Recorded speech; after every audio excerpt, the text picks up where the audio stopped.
Hi നമ്മുടെ പുതിയൊരു വീഡിയോയിലേക്ക് എല്ലാവർക്കും സ്വാഗതം. അപ്പോൾ ഇന്നത്തെ വീഡിയോ എന്ന് പറയുന്നത് ഫ്രൈഡ് റൈസും ചിക്കൻ കറിയാണ്.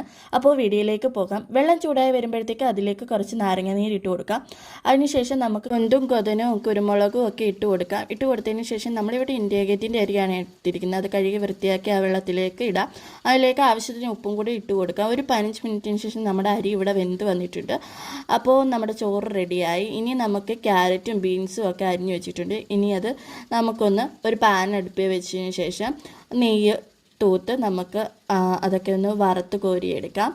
അപ്പോൾ ആദ്യം ഞാൻ ഇവിടെ ഇടുന്നത് അണ്ടിപ്പരിപ്പ് വറക്കാനാണ് ഇട്ടേക്കുന്നത്. അപ്പോൾ അണ്ടിപ്പരിപ്പ് എല്ലാം വറുത്ത് എടുത്തതിന് ശേഷം അടുത്ത ബീൻസ് വറക്കാൻ ഇട്ടു. ബീൻസ് സെറ്റായി വന്നപ്പോഴത്തേക്കും നമ്മൾ ക്യാരറ്റ് കുട്ടന്മാരെയും കൂടെ ഒന്ന് വറുത്ത് കോരി എടുക്കാൻ വേണ്ടി ഇട്ടു. അത് കഴിഞ്ഞപ്പോഴത്തേക്കും നമുക്ക് സവാളയും കൂടെ ഇട്ട് കൊടുക്കാം, സവാള ഗിരിഗിരി. അപ്പോൾ സവാളയും നമുക്കൊന്ന് മൂപ്പിച്ചെടുക്കാം. മൂത്ത് വരുമ്പോഴത്തേക്കും നമ്മൾ ഇവിടെ ഇതിനകത്ത് വീഡിയോ എടുക്കാൻ വിട്ടുപോയതാണ്. മുന്തിരിങ്ങയും നമ്മൾ വറുത്തിട്ടുണ്ടായിരുന്നു. പൈനാപ്പിൾ പിന്നെ വറുത്തില്ല, അരിഞ്ഞിട്ടതേ ഉള്ളൂ. പിന്നെ മല്ലിയില.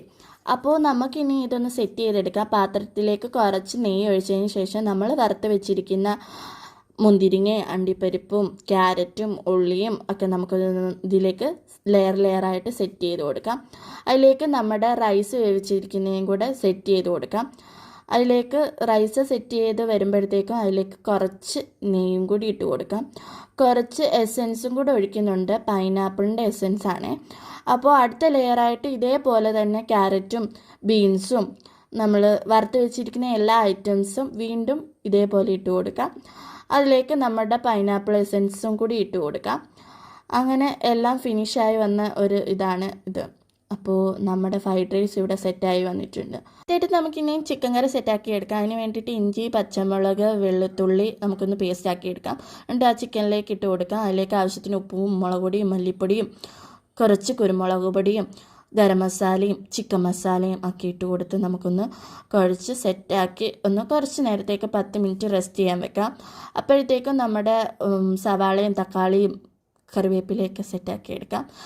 ഒരു ചട്ടി എടുത്ത് അതിലേക്ക് ആവശ്യത്തിന് വെളിച്ചെണ്ണ ഒഴിച്ച് നമ്മൾ ഈ അരിഞ്ഞ് വെച്ചിരിക്കുന്ന സവാളയും കറിവേപ്പിലയും കൂടി ഇട്ട് നന്നായിട്ട് ഒന്ന് മൂപ്പിച്ചെടുക്കാം.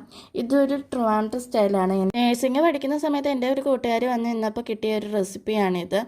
അപ്പോൾ അതിലേക്ക് കുറച്ച് ഉപ്പും കൂടി ഇട്ട് കൊടുക്കാം, പെട്ടെന്ന് വാടാൻ വേണ്ടിയിട്ടാണ്.